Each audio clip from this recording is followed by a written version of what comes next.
Isang mapagpalang oras po sa inyong lahat.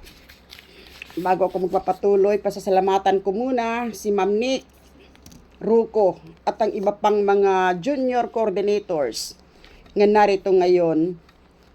Bit-bit sa inyo ang mga programa ng ating association. Bago ko ako pumalaod, atin mo nang ipakilala sa inyo yung ating association.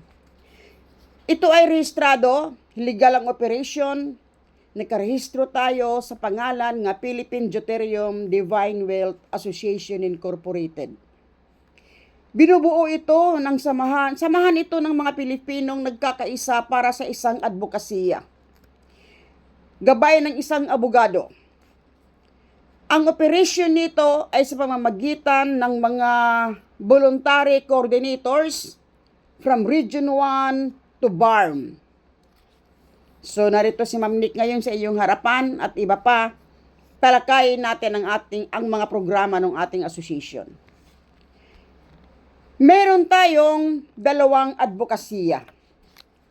Unang advokasya, wakasan ng kahirapan, Deuterium ang solusyon. Sa anong paraan magwakas ang kahirapan sa pamamagitan ng Deuterium? Itong Deuterium, kayamanan ito ng Pilipinas. Napakayaman natin sa tinatawag na hydrogen gas Deuterium. Nais ng isang abogado na siya ay magninegosyo bilang isang pribadong operasyon. Sariling puhunan, kaya nga pribadong operasyon. Makipag-ugnayan sa ating gobyerno para sa operasyon, private operation o ulitin ko. Na ang kanyang advokasya, ang kita ng kanyang negosyo, hindi niya susuluhin kung hindi ipamigay. Kaya ang operasyon ng ating association,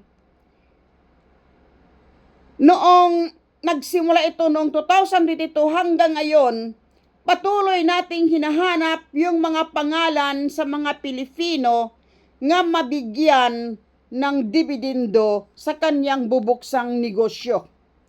At ito ay malapit na pong magsarado ang membership mapping. So, sa mga nakuha nating mga pangalan nga mga pobre, congratulations sa inyo. Naghihintay sa inyo ang isang benepisyo.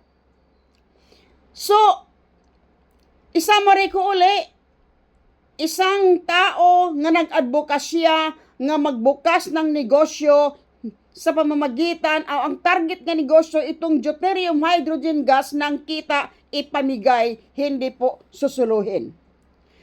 At ang target na mabigyan nito, yung dapat tulungan itong mga pobre.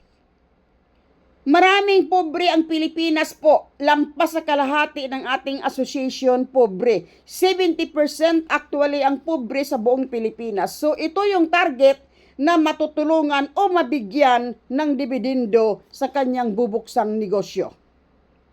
So yan po, sa mga nais makakuha o mabahagian ng dividendo nito, magpa-member po kayo. Kasi ang membership natin sa pamamagitan ng isang control number. Ito po.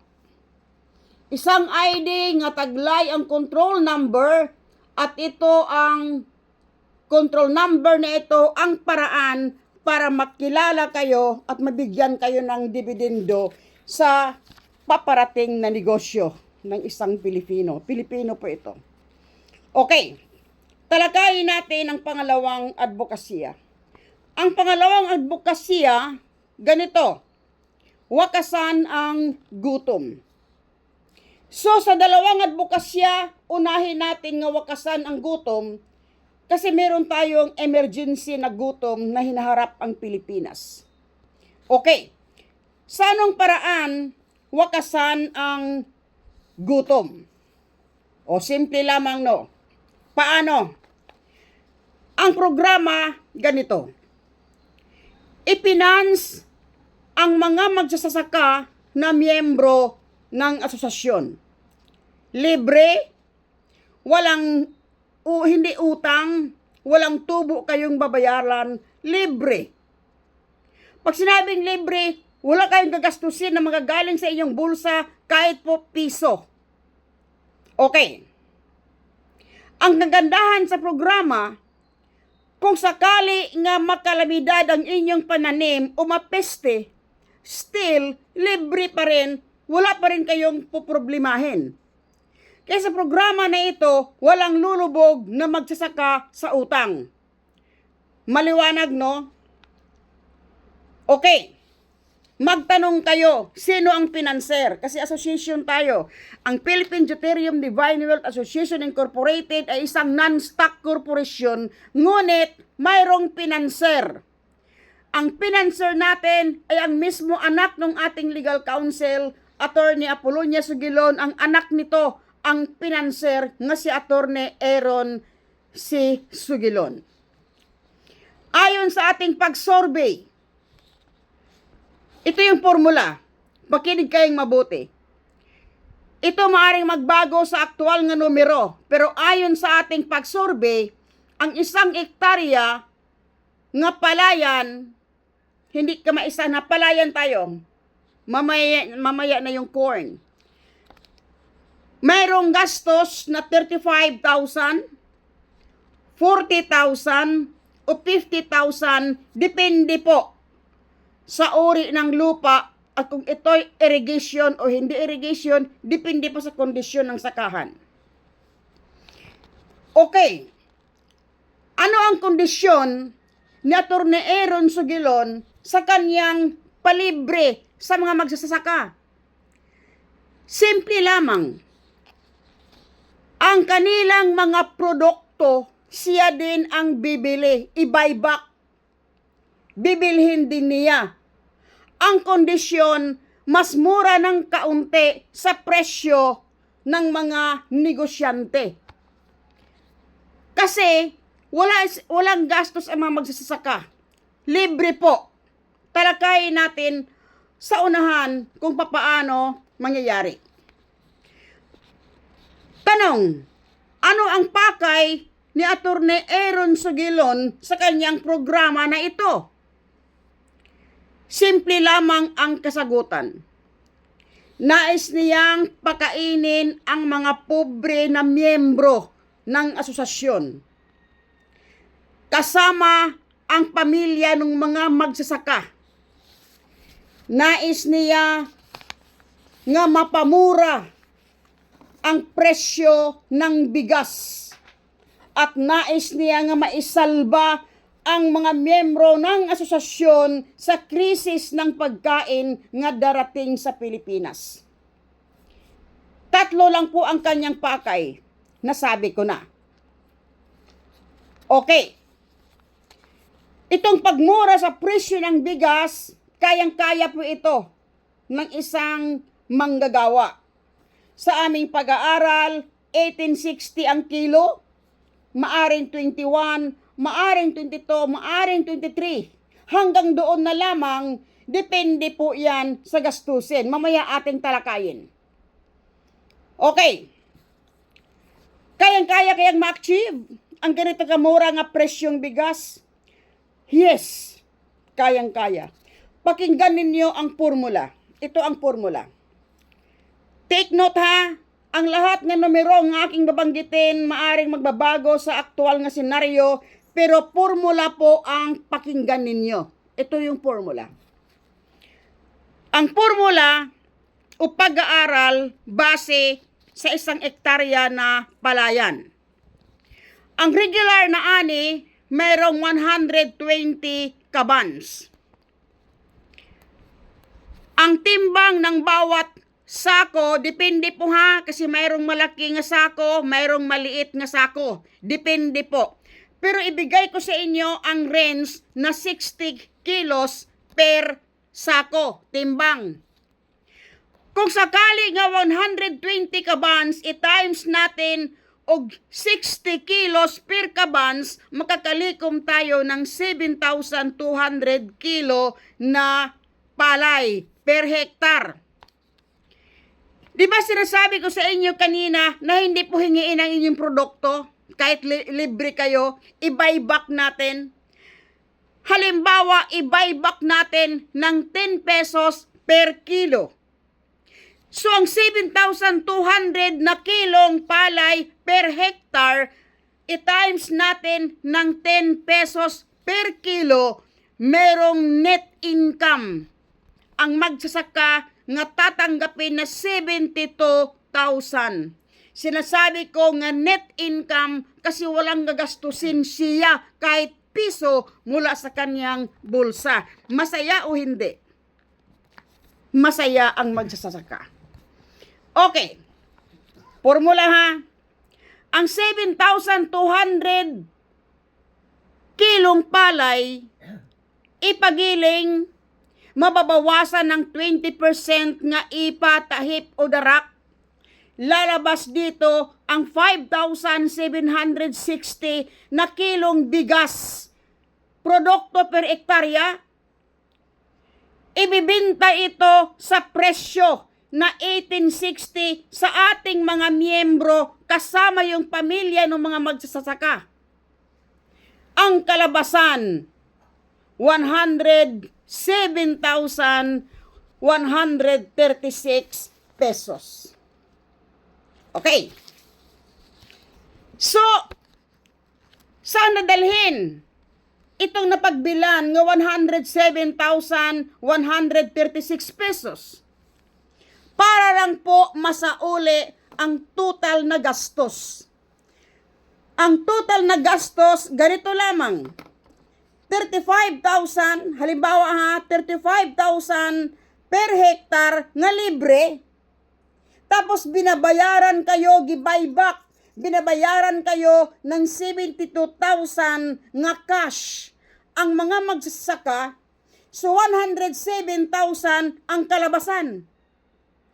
So, meaning, ang unang gastos na binitawan ni Attorney Aaron sa inyo, bumabalik sa pamamagitan ng produkto din ninyo na bigas. Meaning, sa ang 5,760 na kilong bigas nga binibenta natin ng 1860 pesos, mayroong kabuuhang income na 107,136 pesos. Ang tubo ni Attorney Aaron, take note, 136 pesos. Hindi kasi ito negosyo. Kung hindi pagtulong sa mga magsasaka at tulong sa mga miyembro para mapakain kayo ng murang bigas. Maliwanag? Kaya hindi ito negosyo. Ito ay solid na pagtulong sa mga miyembro ng ating asosasyon at sa mga magsasaka. Maliwanag, no? So, hindi ito siya nagnegosyo, ibig lamang makatulong at maisalba at mapamura yung bigas para masaya po ang buong association. So, ang formula lumalabas mula sa kamay ng magsasaka, diretso sa lamisa ng hapagkainan ang bigas. Meaning, walang pinapayagan ng mga negosyante o mga middleman ng pagkakakitaan o kumikita sa transaction na ito, sa programa na ito.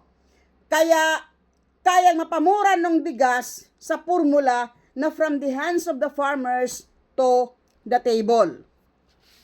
Okay. Yun po ang figure number 1. Nakuha niyo ang formula? Mapamura ang bigas kung hindi ito idaan sa negosyo. Idaan ito sa tulong. Okay. Next. May katanungan dito.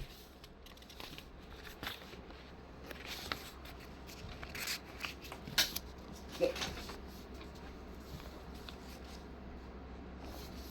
Tanong. Ito ba ay lagi bang tutulungan ang mga magsasaka bawat patrabaho? O minsanan lang? Ang sagot ko sa inyo, tuloy-tuloy po habang buhay. Kung gusto na magsasaka sa programa na ito, habang buhay at hindi na ito maputol. Okay. Anong paraan? bawat mapagsaka ninyo, magbigay ba si Atty. Aaron ng 107,000 per hektar? Sagot, hindi. Sa panimula lamang. Ito ang formula. Take note ha, formula po ang kuhanin ninyo kasi maaring magbago ang senaryo. Okay, ganito lamang. Tuloy-tuloy ang pagsuporta sa inyo. Talakayin ko ulit. Ang binitawan ni Atty. Aaron sa 1 hektarya sa financing 35,000 per hektar plus 72,000 nga net income ng magsasaka equals 107,000.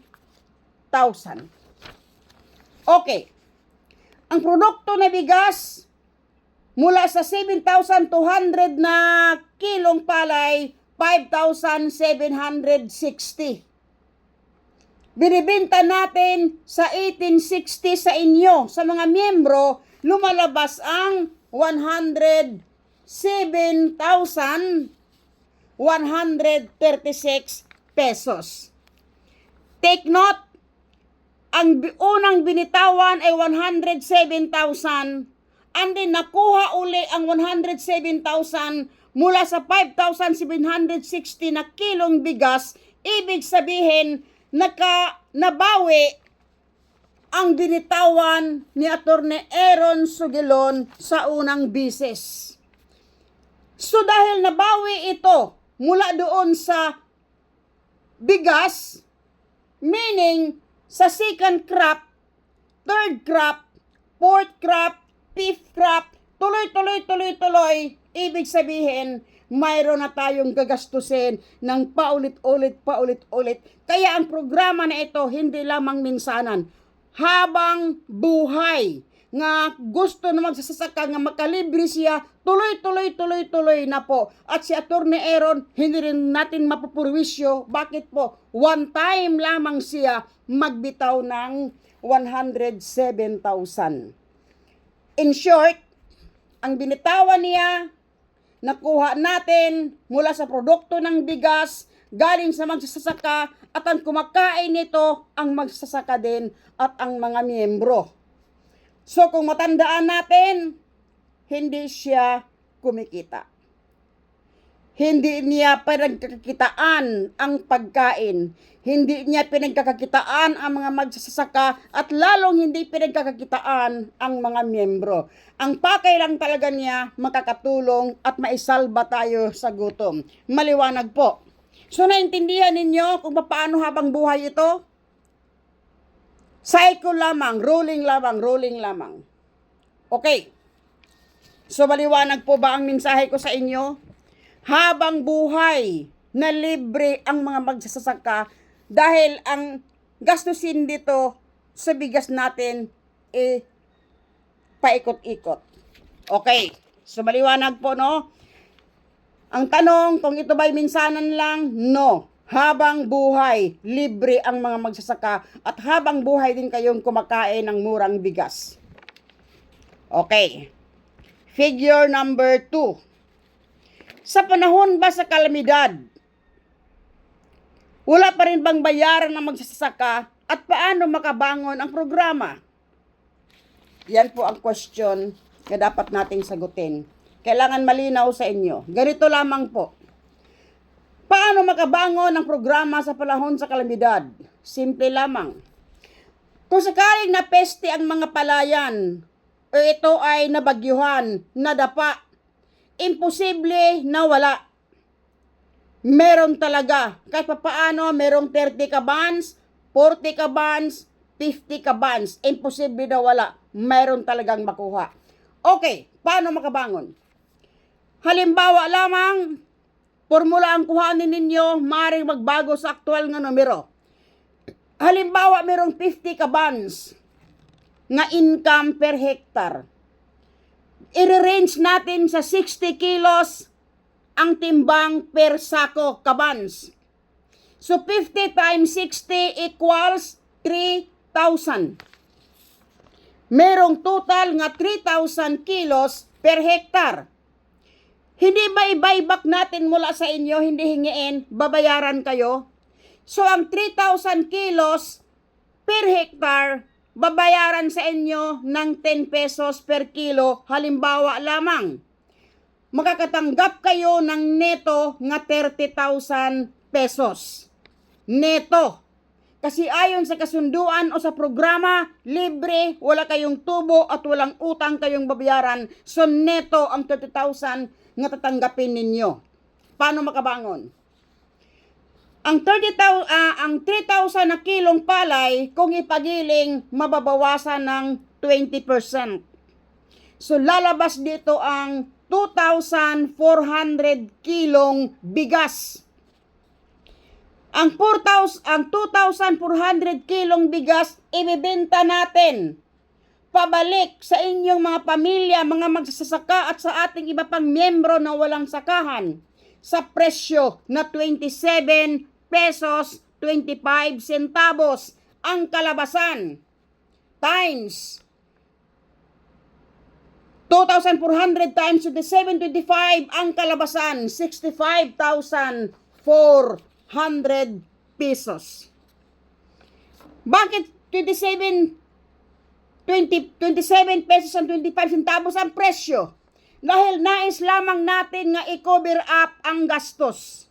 Ang gastos 30,000, 35,000 per hectare trabaho, abono, binhi, lahat. Neto nga tinatanggap ng magsasaka nga 30,000, 65,000. Ang income sa bigas nga 2,400 kilo sa presyong 27.25, ang income lahat ay 65,400. Nabawi. Nakabangon. At mayroon pang sobra nga 400 pesos. Ito bang sobra nga 400 pesos, tubo o hindi? Hindi po. Ito ay ilagay natin sa treasury ng association. Ito ay ang 400 pesos sa panahon ngayon, hindi na po ito pera. Kaya kung tutuusin natin, itong kabuuhang programa na ito, hindi po nagninegosyo si Atty. Aaron para pagkakakitaan tayo. Hindi po. Nais lamang niyang mapamura yung bigas at ibig lamang niyang makakatulong sa mga magsasaka at mapakain ang ating mga miyembro, pobreng mga miyembro. So, quotation. Sa panahon sa kalamidad, medyo mahal ang ating bigas, 27 pesos. Pero tanungin ko kayo, mahal o mura? Mura, di hamak kaysa tinitiis ngayon sa presyo natin sa bigas sa merkado. Okay.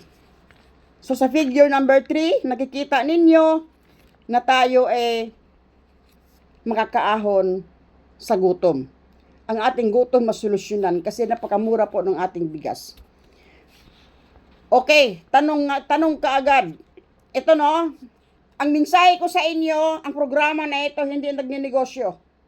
Ang programa na ito para lang matutulungan tayo magsasaka at ating mga miyembro. Actually, sa panahon nga maganda yung ani, halimbawa, mag-ani, successful ang ating ani, pag-aralan ang mga kalupaan, kung para mag-successful ang ani, magandang binhi, magandang mga kagamitan, lahat po, ang income nga pinag-aralan natin per hectare, halimbawa lamang ito, kasi nag-survey na tayo, sa magandang ani, aabot ng 250 kabans hanggang 220 kabans. Kung ganito na po ang senaryo ng ating ani, 250, 220 kabans, alam ba ninyo ang ating bigas, bababa din ang presyo ng 16 pesos hanggang 17 pesos? Ang mensahe ko, sa regular na ani, mababa. Sa panahon sa kalamidad, medyo mahal ng konti, mura pa rin. At kung napakaganda yung ani, mas mababa pa yung presyo ng ating bigas. Ang mensahe ko, hindi po nagninegosyo si Atty. Aaron Sugilon kung hindi tutulungan ang mga magsasakang miyembro ng asosasyon at ang ating mga miyembro. Naulit-ulit ko na po, no? Sana nakuha ninyo. Now, yan po ang programa natin. Ngayon ang katanungan, paano makukuha ng mga miyembro ang kanilang murang bigas? Okay? Bago magsimula yung programa, nagkaroon tayo ng pag-survey. Ito no, kailangan papirma kayo nito. Nag-survey tayo sa lahat nating mga miyembro. Ito ay buwanang konsumo sa bigas per family.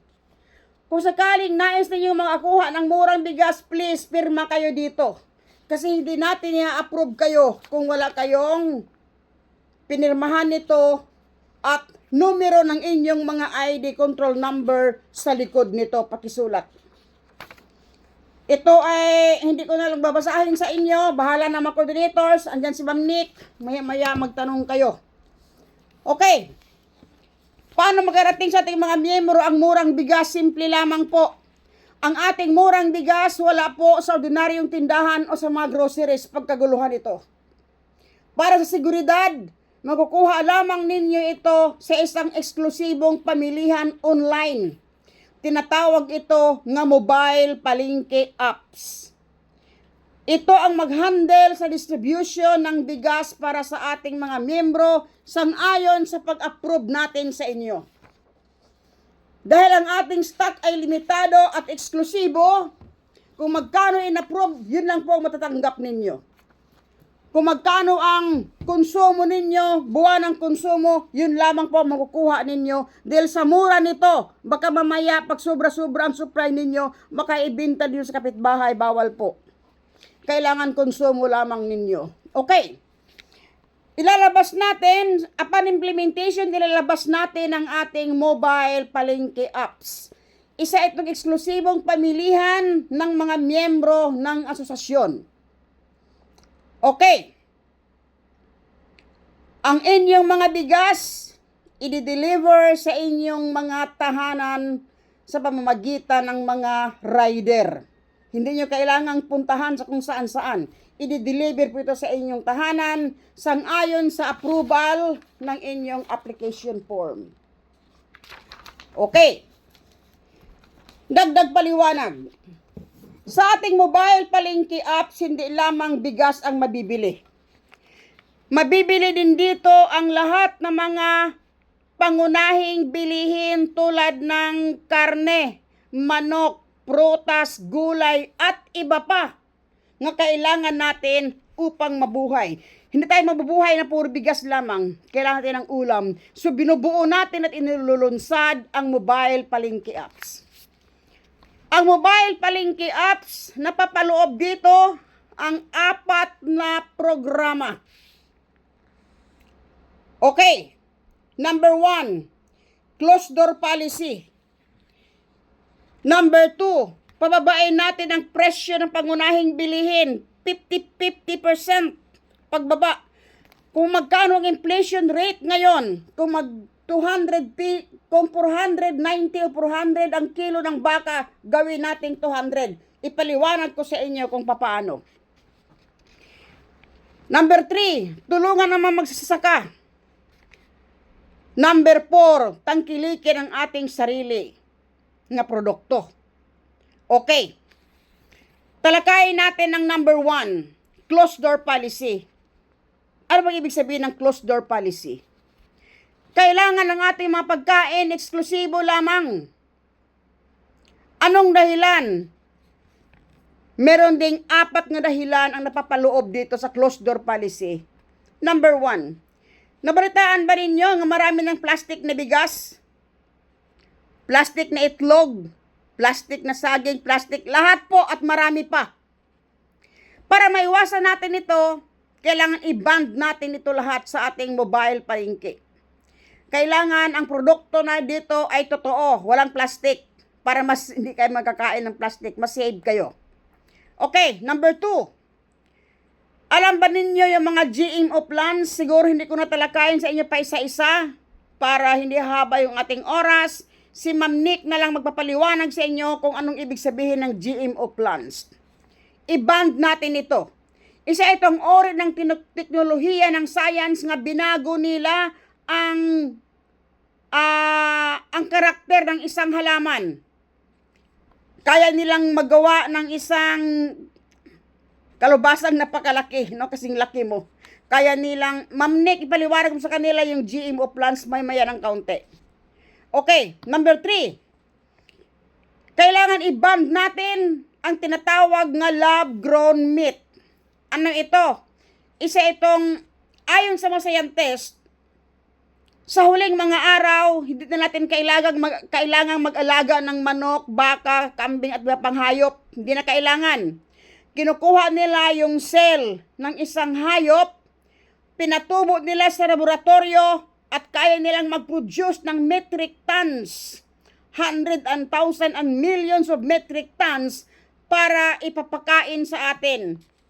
So, tinatawag nila ito nga future meat. Laganap na ito ngayon. Singapore, United States of America, lahat ng mga bansa. Kaya lamang giban ito sa bandang Europe. Kasi nakitaan ito ng mga tao na kumakain nito, napakaiksi po ng buhay. Kaya sa ating mobile palengke apps, eksklusibo, i-ban natin ang lab-grown meat. Mamaya ipapaliwanag sa iyo ng ating coordinators kung ano ito. Diretso ako. Pang-4, food poisoning. Ito ay nangyayari ngayon sa abroad at kahit sa Pilipinas, mayroong mga food poisoning kasi minsan, nakakalungkot, Pilipino sa kapwa Pilipino po ang gumagawa nito. Para maiwasan natin ito, ang paggamit ng mga high concentrated na mga chemicals, kailangan ibalik natin ang mga organic po lahat ang ating gagamitin sa ating pananim. Mula sa prutas, gulay, kamote, lahat po kailangan organic. Kasi ang sobrang gamit natin sa mga chemicals, high concentrated chemicals, hindi po maganda sa ating kalusugan. So, hindi ko na talakayin sa inyo pa isa-isa ito. So, ito yung napapaloob sa closed door policy. B, pababain natin ang presyo ng pangunahing bilihin. Kayang-kaya po nating pababain. Anong formula? Kailangan ang seller at ang buyer rekta na po sa apps. Hindi na magdadaan sa mga negosyante. Kayang-kaya natin bababain. Kahit ang presyo ng baka, ang presyo ng manok, ang presyo ng mga gulay, hindi na magdaan sa palengke sa pamilihan ng bayan. Rekta na po yan sa buyer at seller. Sa ating mobile palengke apps, mag-uusap ang buyer at seller at meron tayong SRP. Kailangan masusunod ang presyo na hindi din lugi ang magsasaka at hindi rin mabigat sa mga consumers. Kailangan fair. Ang ating solusyonan, yun lamang costing ng operasyon sa ating mobile palengke apps kasi meron tayong operasyon.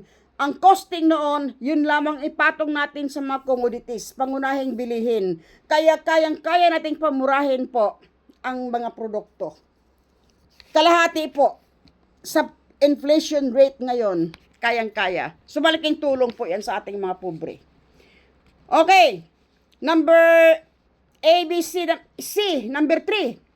Tulungan ang mga magsasaka. Sa anong paraan? Okay, magbigay ng example. Ngayon yan, no? Sibuyas.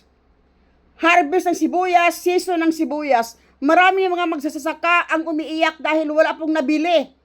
Paano? Nagkalat po ang imported na sibuyas sa Pilipinas. Kaya yung ating mga magsasaka, lumulubog, walang bumibili. Umiiyak po sila. Sa asosasyon, walang iiyak na magsasaka.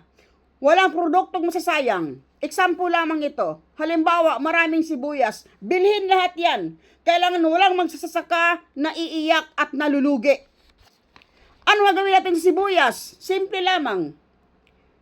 Ating gawa ng paraan. Bili tayo ng hydrator machine.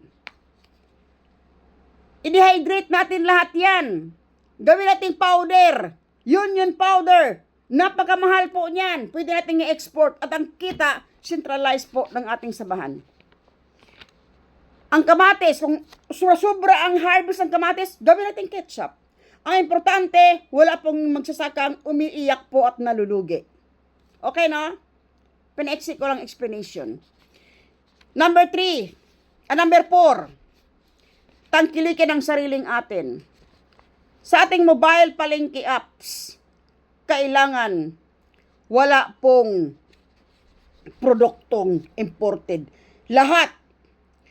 Para save tayo sa mga produktong imported na nakakasira sa ating katawan, ang ating mobile palengke apps, mayroong doktor na mag-control sa ating mga pagkain. Lahat nga lumabag sa protocol, disqualified natin kaagad. Bawal sa atin ang mga pagkain na nakakasira sa ating kalusugan. So sana po naunawaan at pina-exit ko lang yung aking talakayan. Maaari kong sundan sa aking YouTube channel para sa iba pang mga updates. Okay, question, may katanungan bago tayo magtapos. Maaari bang bumili ang mga hindi miyembro sa ating murang bigas? Sagot, hindi. Bakit? Exclusively for members only. Why? Sa labas ng asosasyon, mayroong government, Philippine government, gumagawa din ng mga magagandang programa para sa mga Pilipino. Sagot sila ng ating gobyerno. Sagot sila ng ating mahal na Pangulo. Meron man din murang bigas si BBM eh. Okay no? So again, linawin ko ang ating murang bigas, eksklusibo lamang sa ating mga miyembro. Wala pong outsiders nga pwedeng bumili. Okay, question. Mari bang sumasama ang mga magsasaka hindi miyembro ng samahan? Sagot ko, no. Magpa-member muna ang isang magsasaka kung nais makikilahok sa ating programa. At kung magpa-member din siya, hindi pwedeng siya lang. Kailangan buong pamilya member. Why? Kasama silang kumakain sa ating murang bigas. Kung siya lang, halimbawa, isang pamilya, 3 ang anak, tatay lang member, hindi natin i-approve. X. Kailangan siya, asawa niya at ang kanyang mga anak, kailangan member ng ating sasyon. Bakit? Silang lahat suportaan natin ng murang bigas. Maliwanag. Okay. So again, bago ka magtapos, ito ay isang paunawa. Ang programa na ito, hindi programa ng ating association na PDDY kasi ang ating association is non-stock. Pag sinabing non-stock, non-profit, no income, walang account sa bangko, association lamang, isa lamang samahan ng advokasya. So, ang operation o ang proyekto na ito, hindi po sa PDDY. Proyekto ito ni Attorney Aaron Sugilon na ang makaka-access lamang sa kanyang proyekto ay ang mga miyembro ng asosasyon na Philippine Deuterium Divine Wealth Association Incorporated. Meaning, ang makaka-access sa kanyang programa nga bubuksan, programang nga sinaisimulan ay para lamang sa mga miyembro ng asosasyon. So sana naunawaan ang aking mga paliwanag. Sana sa nais magpa-member, kumuha lang, makipag-usap lang kayo kay Ma'am Nick Ruco. At sa mga magsasaka naman na nais makikilahok, meron din tayong application form. Ang ating proyekto, programa, hindi lamang po palay, pati din po sa mais. Tanggap natin at willing nating suportaan sa programa natin ang mais. So, ito ay nakalagay, Rice and Corn Financing Program Application Form. Maraming salamat si Ate Dina. Isa mapagpalang oras muli sa inyong lahat. Maraming salamat. Maaari niyo akong sundan sa aking YouTube channel para sa iba pang updates. Maraming salamat. Magandang araw.